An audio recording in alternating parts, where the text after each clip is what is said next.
Hello students, good morning. Today I am going to start an important topic of solution chapter, that is colligative properties. Before that we have studied the Raoult's law. तो जब मैं इस topic को आगे proceed करूँगा, जब colligative properties की different types आएंगी तो हम एक छोटा सा रिकैप लेंगे राउट्स लॉ का भी। तो अभी देखते हैं what are colligative properties.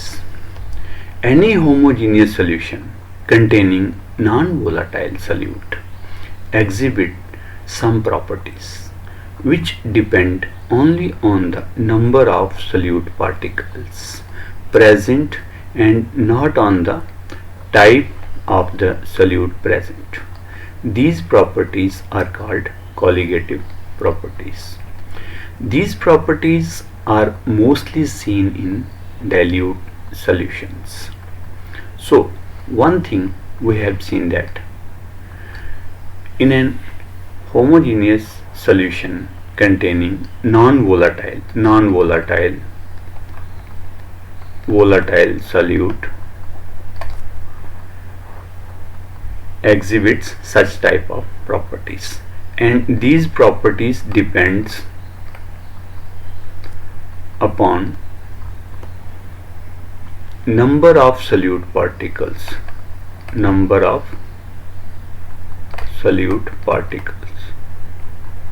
and not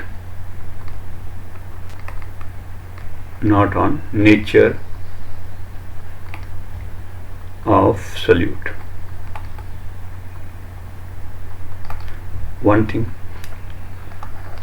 क्या मतलब है इसका कि कोई भी है होमोजीनियस सॉल्यूशन जिसमें सॉल्यूट जो है वो नॉन वोलेटाइल है,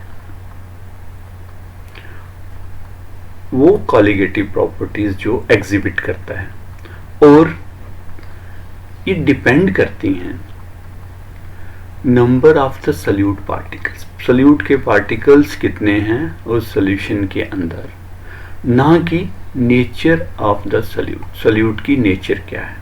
सो हमें कंसीडर करने हैं number of solute particles, one thing. And second thing is we can further consider colligative properties as those properties that are obtained by dissolution of non-volatile solute in volatile solvent. तो हमारा कहने का मतलब है कि solute is non-volatile but solvent is volatile solvent. ये दो चीजें हमें कंसिडर करनी है कि solute is non-volatile and the solvent is volatile. Now let's take a few examples of colligative properties. अगर हम एक कंटेनर में वाटर लेते हैं, राइट, तो ऊपर से एक पिंच ऑफ साल्ट इसमें डाल देते हैं या शुगर डाल देते हैं, व्हाट हैपन्स, क्या होगा। फर्स्ट हम देखते हैं इसके freezing temperature, what happens if we add a pinch of salt to a glass full of water, its freezing temperature is lowered. इसका freezing temperature जो है वो lower हो जाता है, कम हो जाता है than the normal temperature. Freezing temperature lowers than the normal temperature. कहने का मतलब है जो प्योर वाटर का freezing temperature था, प्योर वाटर फ्रीजिंग टेम्परेचर को कंपेयर करें अब इसका सॉल्यूशन का फ्रीजिंग टेम्परेचर, ये प्योर वाटर का है और ये सॉल्यूशन का है, ठीक है जी। तो क्या होगा, जो सॉल्यूशन का फ्रीजिंग टेम्परेचर है it becomes less than the freezing temperature of the water. एक चीज। दूसरी चीज, it's boiling point increased and the solution will have lower vapour pressure. उसके साथ ही सॉल्यूशन का बॉइलिंग पॉइंट जो है वो इंक्रीज हो जाता है। किससे? जब हम प्योर वाटर के अंदर एक नॉन वोलाटाइल सोल्यूट डालते हैं तो उसका फ्रीजिंग पॉइंट जो है वो कम हो जाता है, डिप हो जाता है as compare to the pure solvent, and boiling point जो है वो रेज हो जाता है as compare to the normal temperature of the water. There are changes in osmotic pressure as well. तो ऑस्मेटिक प्रेशर हम डिटेल में पढ़ेंगे, ठीक है, तो तब इसको कंसीडर करेंगे। तो ऑस्मेटिक प्रेशर, अभी आप इतना याद रखिए कि इसके ऑस्मेटिक प्रेशर में भी चेंजेस आती हैं। तो इसके साथ ही हम देखते हैं different types of colligative properties of solution. First is relative lowering of vapour pressure, इसको RLVP बोलते हैं, रिलेटिव लोअरिंग वेपर प्रेशर। फिर है second is elevation in boiling point, third is depression in freezing point, and fourth is osmotic pressure. तो ये 4 colligative properties हैं जिनको हम एक एक करके एक्सप्लेन करेंगे। Now let's talk about the first colligative property, that is relative lowering in vapour pressure, RLVP। तो ये क्या कहती है? In a pure solvent the entire surface is occupied by the molecules of the solvent. अगर कोई solvent pure है तो पूरी सरफेस जो है वो सॉल्वेंट कंटेनर की कवर करेगा। If non volatile solute is added to the solvent, the surface now has both solute and solvent molecules. Thereby, fraction of surface covered by solvent molecules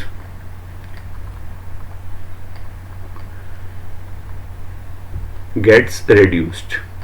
Since the vapor pressure of the solution is solely due to solvent alone, at same temperature, the vapor pressure of the solution is found to be lower than that of the pure solvent. तो कहने का मतलब क्या है कि हमने एक pure solvent लिया, प्योर सॉल्वेंट।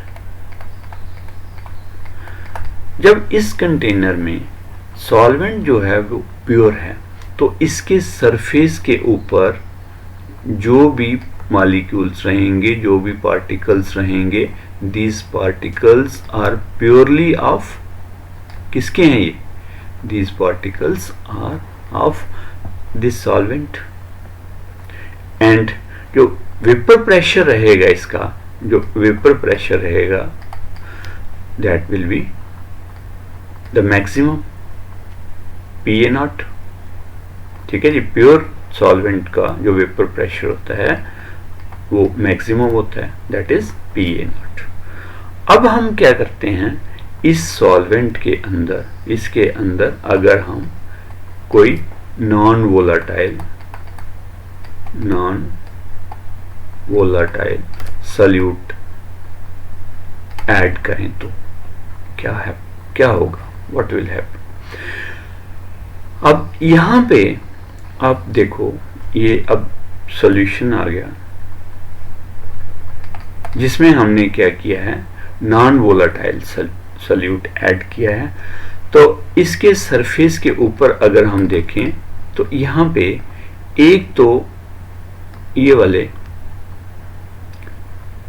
सॉल्वेंट के पार्टिकल्स हैं, लेकिन कुछ फ्रैक्शन जो है वो उस सॉल्यूट के पार्टिकल्स भी हैं, तो विद द रिजल्ट क्या होगा, इन सल्यूट के पार्टिकल्स जो हैं ये ऑब्स्ट्रक्ट करेंगे। अब ये ऑब्स्ट्रक्ट करेंगे किसको? सॉल्वेंट के पार्टिकल्स को। ये सॉल्वेंट के पार्टिकल्स को सरफेस पे आने से ऑब्स्ट्रक्ट करेंगे, with the result vapour pressure will get reduced. और अब वो वेपर प्रेशर इस सॉल्यूशन का PA0 नहीं रहा, अब ये बन गया partial vapour pressure, that is PA। तो यही हमने ऊपर पढ़ा, if non volatile solute is added to the solvent. अगर कोई नॉन वोलाटाइल सॉल्यूट जो है वो सॉल्वेंट के अंदर ऐड करें, the surface now has both solute and solvent molecules, thereby fraction of surface covered by solvent molecule gets reduced।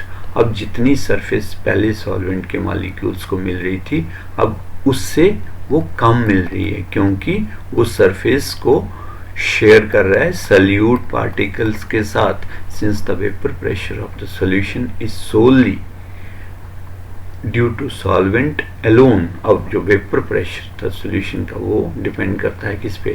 सिर्फ solvent के पार्टिकल्स पे। At the same time the vapour pressure of the solution is found to be lower. अब जो है vapour pressure जो है वो solution का कम हो गया then that of the pure solvent. तो अब प्योर सॉल्वेंट का जो वेपर प्रेशर मैंने आपको बताया उससे वेपर प्रेशर जो है सॉल्यूशन का P0A से PA जो है इज लेस, वो कम हो गया। तो relative lowering in vapour pressure हम कर रहे थे, लेकिन आगे बढ़ने से पहले मैं आपको एक क्विक रिकैप देना चाहता हूँ राउट्स लॉ का, जो हमने इसके पहले लेक्चर में किया था। उसमें हमने देखा था कि vapour pressure of a liquid solution, that was the case one of routes law. ये क्या कहता था? It states that for the solution of volatile liquid the partial vapour pressure of each component of the solution on the surface of any liquid or solution is directly proportional to its mole fraction present in the solution। तो इस case में volatile solute था और volatile solvent, both were solvent and solution was also volatile। तो यहाँ पे हमने देखा कि दोनों ही सॉल्यूशन का जब वो सेपरेट कंटेनर में हैं तो उनका वेपर प्रेशर जो था वो मैक्सिमम था, लेकिन इनके कंपैरिजन में P0A was greater than P0B and or we can say P0B was less than P0A। and उसके बाद ये क्या बताता है कि जब ये सॉल्यूशन बन गया, जब दोनों वोलाटाइल सॉल्वेंट्स को, एक सॉल्यूट एक सॉल्वेंट, दोनों को हमने मिलाया और ये सॉल्यूशन की शेप इसने ले ली, तो उस टाइम हमने कहा P total is PA, that is partial pressure of A and PB is partial pressure of B। फिर हमने देखा इसको एक डेरिवेशन की जिसमें उसने बोला कि partial pressure of A is directly proportional to mole fraction of A। partial pressure of A is directly proportional to the mole fraction of A and partial pressure of B is directly proportional to the mole fraction of B। उसके बाद हमने value substitute की and finally we got that P total equals to P0B plus mole fraction of A, P0A minus P0B। ठीक है जी। इसके बाद फिर हमने इसका ग्राफ प्लॉट किया था, तो उस ग्राफ में मैंने आपको बताया था कि सपोज यहाँ पे x जो है x A इक्वल टू 0 है, x A इक्वल टू 0, तो इसका जो वेपर प्रेशर रहेगा वो क्या रहेगा, इस टाइम 0 रहेगा। लेकिन जैसे जैसे ये एक्स ए इक्वल टू 1 होगा तो इसका वेपर प्रेशर होगा P नॉट A। तो फिर हम इस लाइन को ज्वाइन करते हैं, ठीक है। तो जब x A mole fraction of A is 0, naturally उस टाइम वेपर प्रेशर क्या होगा, अभी तो ए तो शुरू ही नहीं हुआ, तो वेपर प्रेशर उसका 0 रहेगा। लेकिन by and by it proceeds, तो it reaches at the maximum stage that is X A equal to 1, तो इसका वेपर प्रेशर हो गया P नॉट A। ऐसे ही अगर हम लें X B equal to 0,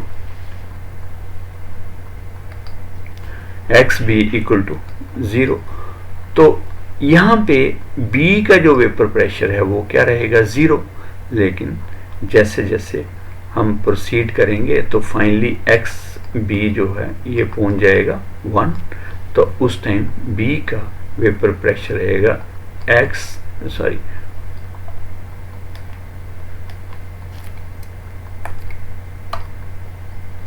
P not B।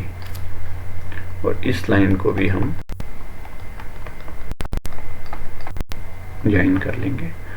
तो इस केस में हम देख रहे हैं कि P not B is less than P not A, कि प्योर सॉल्वेंट जो B है उसका vapour pressure pure solvent A से लेस है। टोटल हमें पता है, टोटल वेपर प्रेशर, टोटल जो है वो सॉल्यूशन का वो क्या होता है, उसको देखने के लिए हम क्या करेंगे कि इन दोनों को ऐड करेंगे और एक ये लाइन उभर के आएगी। अब P टोटल निकालने के लिए हमें जाना पड़ेगा राउट्स लॉ की जो मैथमेटिकल एक्सप्रेशन हमने ड्राइव की थी, जिस केस में हमारे पास PA not greater than PB not था। तो उसके लिए जो P टोटल आया था वो था P not B plus P not A minus P not B into mole fraction of A। अब यहाँ पे जब XA 0 है, XA इज 0, अब इसकी वैल्यू क्या है 0, तो PT क्या होगा, PT क्या हो जाएगा P नॉट B। जब XA की वैल्यू 0 है तो PT क्या हो जाएगा